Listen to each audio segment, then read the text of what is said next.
Assalamualaikum warahmatullahi. Bismillah walhamdulillah. Wassalatu wassalamu ala rasulillah wa ala alihi wa ashabihi wa man nasarahu wa wala. Muslimin muslimat yang dirahmati Allah, berpagi-pagilah anda. Artinya kena bangun pagi-pagi. Kerana di waktu pagi Allah SWT menyediakan sebagai masa untuk mengurniakan rezeki dan nikmat pada hamba-hambanya, di mana malaikat yang ditugaskan untuk membawa rezeki, malaikat ditugaskan untuk mengurniakan nikmat kepada hamba-hambanya, mencari-cari orang-orang yang akan dikurniakan nikmatnya. Maka sebab itu kalau adalah waktu ini orang masih tidur, itu orang tua kata itu orang tolak rezeki. Benar, memang benar. Orang yang tidur sampai pukul 8 baru bangun, pukul 9 baru bangun, itu maknanya orang yang menolak nikmat Allah Subhanahu Wa Taala. Kerana Allah akan memperuntukkan rezekinya, menentukan nikmatnya kepada orang-orang yang telah bersedia untuk menerima nikmatnya dengan bangun pagi-pagi, bersihkan diri, sembahyang subuh, menghadap Allah Subhanahu Wa Taala. Inilah orang-orang yang berhak menerima kurniaan rezeki atau nikmat daripada Allah Subhanahu Wa Taala. InsyaAllah muslimin yang dirahmati Allah, untuk pagi ini kita bersama-sama akan bicarakan satu topik yang begitu hebat, yaitu talak.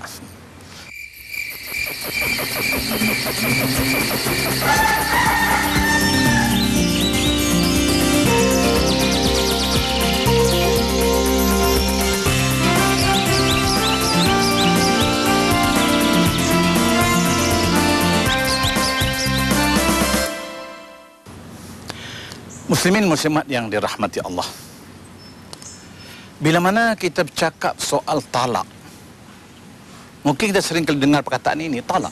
Asal pada bahasa Arab. At-talaq artinya perceraian atau bercerai. Apa arti bercerai sebenarnya? Kalau mengikut pengertian bahasa, bercerai atau talak artinya memutuskan hubungan perkahwinan, memutuskan ikatan perkahwinan yang diikat melalui akad ijab dan qabul. Selagi ijab dan qabul dianggap sah, maka selama itu masih terus sebagai suami isteri. Dan bila mana talak dilafazkan, cerai dilafazkan, berarti si suami itu telah mengakhiri kontrak ataupun akad perkahwinannya, terbatallah akad perkahwinannya, berakhirlah masa perkahwinannya, maka itu dikatakan talak ataupun perceraian. Muslimin muslimat yang dirahmati Allah, persoalan pertama sekali, kenapa cerai berlaku? Kenapa suami semudah itu menceraikan isterinya? Ini persoalan yang memening kepala kita untuk menjawabnya. Walaupun pihak-pihak berwajib berikhtiar, berusaha berbagai-bagai cara untuk menyelamatkan rumah tangga, tapi malang. Sampai ke hari ini terdapat setengah-setengah negeri di Malaysia di mana grafik jumlah bilangan perceraian semakin meningkat. Walaupun sebelum berkahwin kita adakan kursus, kita adakan temu bual, kita bagi risalah-risalah supaya baca, tapi kenapa perceraian masih berlaku? Ini persoalan sekali. Sebenarnya muslimin muslimat yang dirahmati Allah, dalam Islam bercerai atau talak memang diharuskan, tetapi sepatutnya merupakan jalan terakhir bagi sepasang suami isteri itu. Jalan terakhir. Maknanya Islam tidak membenarkan semudah itu suami menceraikan isterinya. Walaupun ia diharuskan, disebutlah hadis, baginda pernah menyebut dengan sabdanya, qala Rasul, abghadul halal indallahi at-talaq, yang bermaksud semurka-murka, sebenci-benci perkara yang halal di sisi Allah ialah at-talaq ataupun perceraian. Maknanya walaupun dia halal, tapi Allah benci, Allah tidak suka. Untuk makluman kita, hebatnya perceraian itu, dia punya risiko dan kesan perceraian itu, disebutlah hadis Rasulullah sallallahu alaihi wasallam, qala Rasul, at-talaqu yahtazzu minhul arsyur rahman. Sadaqah Rasulullah, yang bermaksud setiap kali seorang suami melafazkan aku cerai engkau, dengan menyebut perkataan cerai itu, menggegarkan arasy Allah. Tuan-tuan bayangkanlah, Bagaimana arasy Allah boleh bergegar hanya dengan satu perkataan yang disebut seorang suami, iaitu aku ceraikan kau. Maka sebab itulah muslimin muslimat yang dirahmati Allah, Islam tidak menggalakkan umatnya bercerai. Islam nak kalau boleh, bila perkahwinan yang diakadkan itu, yang dilakukan itu berterusan, berkekalan, sehinggalah dipisahkan oleh kematian. Kadang-kadang kita hari ini silap kitanya, bila kita mengunjungi orang majlis kahwin, kita doakan, wah selamat pengantin baru, bahagia hingga ke anak cucu. Dia kata ke anak cucu, dapat anak dapat cucu bertabur habis. Ya, itu kesilapan kita. Walau bagaimanapun, hingga ke hari ini perceraian masih berlaku. Macam-macam ikhtiar kita lakukan untuk menyelamat keluarga, tapi masih tetap berlaku. Ulama-ulama membuat kajian, kenapa perceraian berlaku? Atau dengan arti kata lain, kenapa talak masih berlaku di kalangan masyarakat Islam? Kadang-kadang di umur tua pun cerai juga. Cucu dah berdozin, malulah cucu sikit. Sebab tu kadang-kadang dalam hadis yang diriwayatkan daripada Abdullah bin Abbas, ada disebut dua perkara pada orang jahiliah yang sepatut kita contohi. Dua perkara yang ada pada masyarakat jahiliah yang sepatut kita contohi. Rupanya sejahat-jahat jahiliah itu ada juga orang yang baik. Ada benda yang baik yang boleh kita contohi, yang patut kita ikut. Apa dia? Yang pertama sekali, disebutlah hadis Nabi, dia kata orang jahiliah ini kalau tamu datang ke rumah dia, kalau orang datang ke rumah sebagai tetamu, dia hormat tetamu dia, dia layan sebagai tetamu dia, itu orang jahiliah. Kita kalau orang tamu datang ke rumah kita, jemput masuk rumah, tidak. Yang kedua, orang jahiliah bila berkahwin, bila perkahwinan mereka meningkat ke usia tua, sampai dah berkahwin 30 tahun, 40 tahun, dah ada anak, dah cucu, mereka takkan bercerai. Macam mana pun mereka takkan bercerai. Itu orang jahiliah. Tapi kenapa kita hari ini umur dah 60 tahun bercerai-berai, ulang alik ke mahkamah syariah? Malu kita. Walau bagaimanapun, ulama-ulama buat kajian, dan di antara berpendapat mengatakan, dan saya setuju, di antara sebab-sebab berlakunya perceraian ada dua perkara. Ini puncanya, ini sebabnya. Yang pertama sekali berpunca daripada sifat dan perasaan ego. Ini bahaya ni. Sepatutnya dalam rumah tangga tidak ada ego. Tapi bila ego ada dalam rumah tangga, ego ada di kalangan suami isteri, ini di antara punca-punca kenapa berlakunya perceraian ataupun perpisahan. Sebenarnya apa ego ni ya? Saya pun tak tahu apa bahasa ego ni. Nak kata bahasa Jawa pun tidak. Ya, ego ni kalau orang bahasa saya lah, orang utara sana. Artinya ego ni bodoh tak dengar kata, cerdik tak boleh menumpang. Itu makna ego lah tu. Bila ada orang rasa dia bodoh, patut dengar cakap orang, dengar cakap orang. Kalau rasa dia cerdik, patutnya orang menumpang. Ini orang tak boleh menumpang. Maka dia katakan ego ialah satu sifat yang boleh menyebabkan bahaya dalam kehidupan rumah tangga, yang boleh membawa kepada krisis, yang akhirnya kepada perceraian. Dan yang kedua, puncanya ialah jahil. Jahil tentang peranan dan tanggungjawab. Suami jahil tanggungjawab dia, isteri jahil tanggungjawab dia. Suami jahil tentang peranan, tak tahu peranan dia, tanggungjawab dia. Ditambah isteri pun jahil juga. Itu di antara dua punca utama kenapa seringkali berlakunya perceraian atau perceraian. InsyaAllah muslim jemaat rahmatullah, jangan ke mana-mana. Muslimin muslimat yang dirahmati Allah, alhamdulillah, kita bertemu lagi. Dan kita masih lagi bicarakan soal punca, sebab-sebab yang menyebabkan berlakunya perceraian atau berlakunya krisis dalam kehidupan suami isteri, sehingga menyebabkan berlakunya talak atau perceraian. Iaitu dua perkara. Yang pertama ego, yang keduanya ialah jahil tentang tanggungjawab. Baik, untuk makluman kita, ego sebenarnya apa dia? Dengan pengertian moden hari ini, boleh sebut begini. Ego artinya satu sifat di mana seseorang itu tidak akan mengaku salah bila dia buat salah. Satu. Bila seseorang buat salah dan susah nak mengaku yang dia bersalah, itu namanya ego. Jauh sekali untuk minta maaf. Itu maknanya dikatakan ego. Apa yang salah orang lain, dia tak salah. Biasanya ego ini ada di kalangan suami, tetapi terkadang berlaku juga di pihak isteri. Kalau isteri yang ego, oh bahaya, bahaya. Maka sebab itulah Rasulullah SAW mengajar kita. Sepatutnya ke dalam kehidupan suami isteri ini jangan ada ego. Kalau kita buat salah, mengaku kita salah. Sebab itu Rasulullah pernah satu ketika baginda balik rumah lewat malam. Mengikut riwayat, ustaz kita banyak cerita. Nabi balik rumah lewat malam. Nabi mendapati rumah dia berkunci. Dia tak panggil isteri dia. Dia tak ketuk pintu.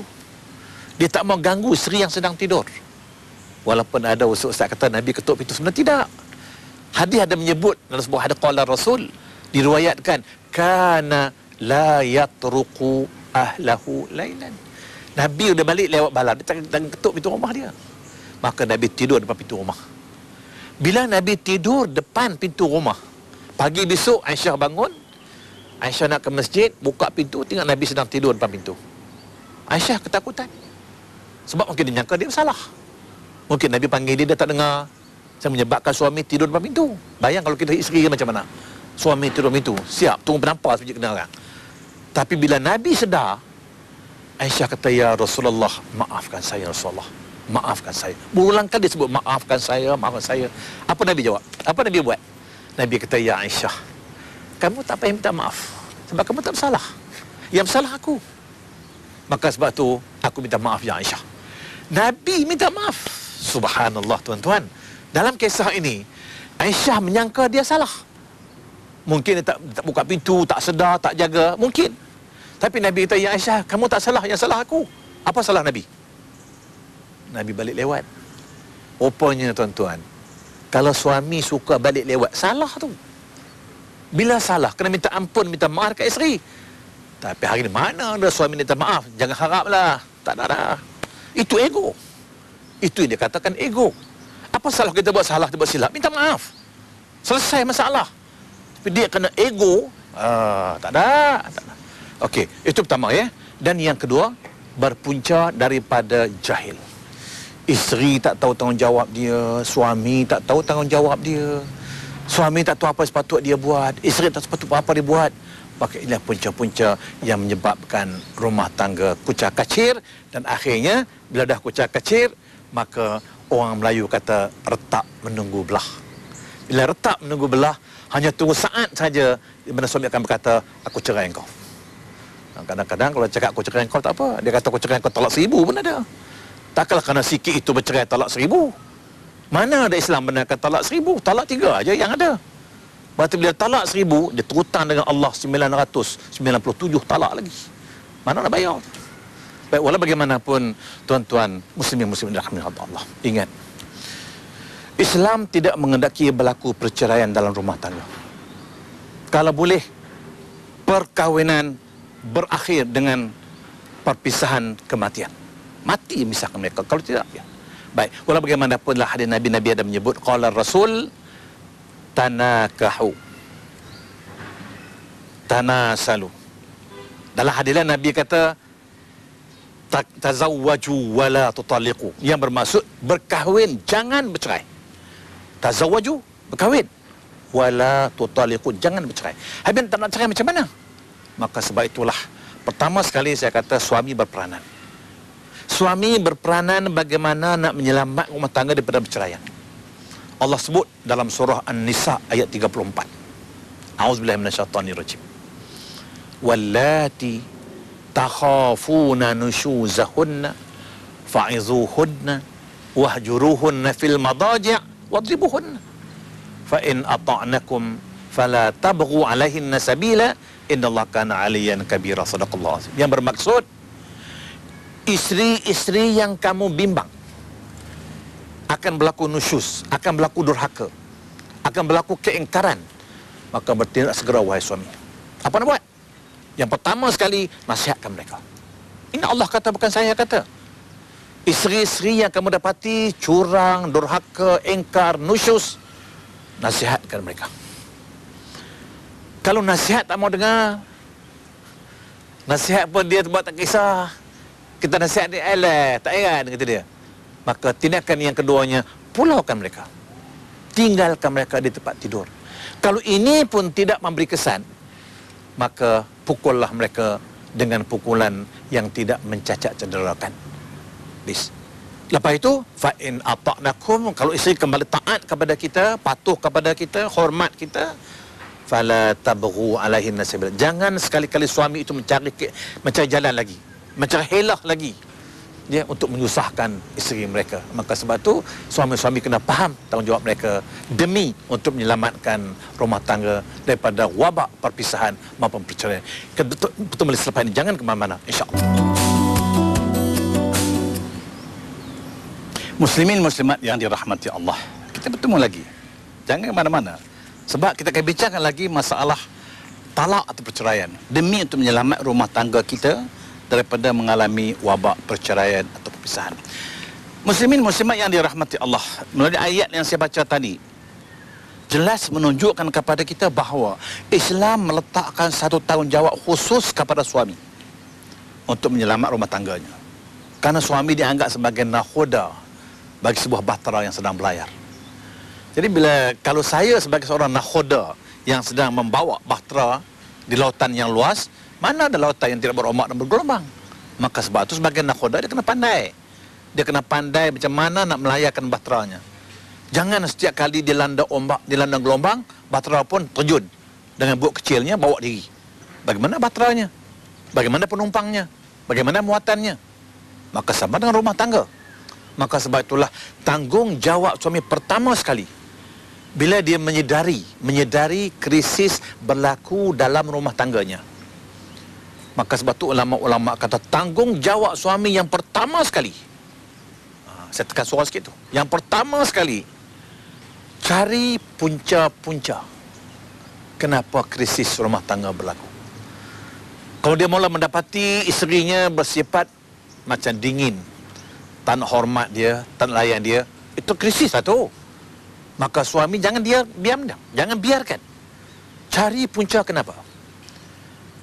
Siasat, selidik, tiba-tiba dia dapat tahu puncanya daripada suami. Puncanya isteri tak hormat dia, isteri tak layan dia, isteri dingin terhadap dia, puncanya suami. Kenapa? Mungkin suami rajin bakhil, bing kedekut. Mungkin suaminya kaki pukul. Mungkin suaminya suka balik lewat malam. Mungkin suami mata keranjang. Artinya, kalau sekiranya krisis rumah tangga itu berpunca daripada suami, maka suami wajib mengubah perangai dan sikapnya. Itu dia saja. Suami wajib mengubah perangai. Lebih-lebih lagi kalau isterinya menegur, bang, macam mana saya tak marah bang kalau abang begini. Oh, puncanya saya lah. Okey, suami wajib mengubah perangainya. Itu dia saja. Tetapi kalau krisis itu berpunca daripada isteri, mungkin isteri itu rasa dia lawa sikit, nampak suami itu gelap sikit. Dulu masa kahwin orang cakap dah, gelap tu. Dia kata gelap-gelap tapuk manggis, kata dia. Itu masa belum kahwin. Kalau dah kahwin, lain macam gelap. Atau mungkin dia rasa dia anak orang hebat, atau dia rasa dia lebih sikit. Mungkin. Kalau benar krisis berpunca pada isteri, maka ayat yang saya baca tadi, ayat 34 surah An-Nisa tadi, Allah beri gambaran, Allah beri tip kepada suami macam mana nak buat. Itu yang pertama sekali, Allah kata fa'izuhunna. Nasihatkan dia, cakap elok, tegur secara elok, carilah waktu yang sesuai, masa tengah-tengah tengok TV ke, bawa dia pergi masuk taman-taman bunga, berdoa, nasihat dia elok. Kalau nasihat dia tak nak dengar, nasihat tak beri kesan, baru Allah kata wahjuruhunna fil madaji', tinggalkan tempat tidurnya, jangan tidur dengan dia. Walaupun ada ulama-ulama termasuk Imam Syafi'i kata tidur sekali, tidur sebilik, tidur sekatil, cuma jangan layan dia, buat de aja. Kalau itu benda tak kisah, tak payah. Anak aku ada, tidur dengan anak aku. Kalau itu sikap isterinya, maka tindakan yang ketiganya kata Allah wadribuhun, pukul. Tapi janganlah lanyak sampai 3 suku mati. Ulama tafsir kata, Sayyidina Ali pun kata wadribuhun darban ghair mubarrih. Kalau terpaksa pukul, pukullah dengan pukulan yang tidak mencacat cederakan. Jangan sampai 3 suku mati orang tua tu masuk uat. Siapa suruh macam tu? Pukulan yang tidak mencacat cederakan. Tapi itu pun ulama-ulama kata, Nabi kata, hadis kata, kalau boleh tak payahlah kita pukul. Sampai ada nasihat tak memberi kesan, pulau tak memberi kesan, okey, serahlah kepada pihak ketiga. Baru serah pihak ketiga. Ini belum apa-apa, dah pergi jumpa Tok Qadi dah. Lepas tu Allah kata, bila dah suami tak mampu menyelesaikan krisis, maka serahlah kepada pihak ketiga. Sama ada qadi, bapa dia, bapa suami, keluarga isteri, keluarga suami, untuk menyelesaikan masalah mereka. Kalau pihak ketiga pun tak mampu menyelesaikan, nampak krisis dah teruk sangat, dah kritikal, dah parah sangat, maka terpulanglah kepada suami pada ketika itu, sama ada nak menceraikan ataupun tidak. Betul Allah sebut dengan firman-Nya, at-talaqu marratani fa imsakun ma'rufin aw tasrihun bi ihsan. Sampai peringkat itu, kalau suami rasa aku masih sayang bini aku, rupa masih cun lagi, dulu aku bayar berpuluh-puluh ribu, hutang tak habis lagi, misal lah, okey, dikekalkan sebagai isteri, jangan ceraikan dia. Tapi kalau dah rasa tak berguna dah, buat apalah, rupa cantik perangai tak senonoh, misal lah kan, okey, Allah kata ceraikan dengan cara yang baik. Itu baru sampai ke peringkat cerai. Last sekali, tindakan terakhirnya ialah tindakan cerai dengan cara yang lebih baik. Allah sebut dengan cara yang lebih baik. Itu kalau terpaksa suami menceraikan isteri dia. Kalau terpaksa suami nak melepas isteri dia, Allah kata, fa'amsikuhun ma'rufin aw tasrihun bi ihsan. Cerai dengan cara yang lebih baik. Lebih baik macam mana? Oh, baik-baik daripada berkahwin dulu lah. Kahwin dulu ada 2 batang bunga manggar. Nak bercerai, 4 batang bunga manggar. Kalau masa kahwin dulu pakai kompang 10 orang, nak bercerai kompang 20 orang. Tu dia lah. Kalau kahwin dulu menyambut guna kereta 10 biji, nak bercerai guna kereta 20 biji. Hantar balik opak dia. Sebab dengan cara yang lebih baik. Malang hari ini berlaku hari ini. Bila berlaku perceraian, seolah-olah berlakulah permusuhan di antara bekas suami dengan bekas isteri. Bergaduh, bermusuh. Astagfirullahaladzim. Islam tak nak macam tu.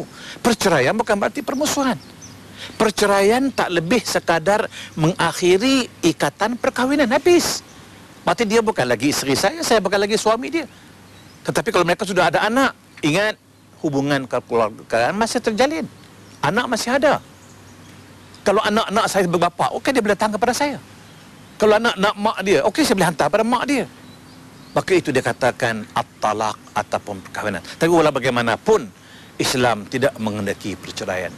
Tetapi kalau masa tak dapat menyelamatkan, keadaan tak dapat menyelamatkan, segala-gala tak dapat diselamatkan, maka terpaksalah jalan terakhirnya ialah dengan bercerai. Tetapi ingat, saya sebut di awal tadi, bila mana seorang suami berkata, aku cerai engkau, sebut kata cerai engkau, arasy ar-Rahman akan bergegar. Itu merupakan hebatnya perceraian. Walaupun hanya satu perkataan, aku ceraikan engkau. InsyaAllah muslimin rahmati Allah, kita bertemu lagi selepas ini. Dan di akhir ini, kita akhilah sama-sama dengan berdoa insyaAllah. Mudah-mudahan Allah terima doa kita. A'udzubillahi minasyaitanirrajim. Bismillahirrahmanirrahim. Alhamdulillahirrahmanirrahim. Wassalatu wassalamu ala sayyidil mursalin wa ala alihi wa sahbihi ajma'in. Ya Allah, ya Tuhan kami, Engkau selamatkanlah keluarga kami, Engkau selamatkanlah rumah tangga kami daripada segala wabak persengketaan dan perceraian. Ya Allah, ya Tuhan kami, Engkau hidupkanlah kami dalam aman dan tentram. Ya Allah, Tuhan kami, Engkau anugerahkanlah ke dalam diri kami sifat sayang menyayangi di antara suami isteri. Ya Allah, ya Tuhan kami, tanamkanlah ke dalam kami tautan kasih yang berpanjangan untuk kami hidup dalam aman dan tentram. Ya Allah, ya Tuhan kami, selamatkanlah kami daripada segala wabak perpisahan dan perceraian. Ya Allah, ya Tuhan kami, jauhkanlah kami daripada kejahatan musuh-musuh kami, daripada insan-insan berniat jahat kepada kami untuk memusnahkan rumah tangga kami. Semoga kami hidup dalam aman dan bahagia, ya Allah. Rabbana atina fid dunya hasanah wa fil akhirati hasanah wa qina adzabannar. Wa sallallahu ala sayyidina Muhammad wa ala alihi ajma'in. Walhamdulillahirabbil alamin. Taqabbal ya karim. Sekian aku qouli hadza wa astaghfirullahal azim li wa lakum. Saya akhiri dengan wassalamualaikum warahmatullahi wabarakatuh.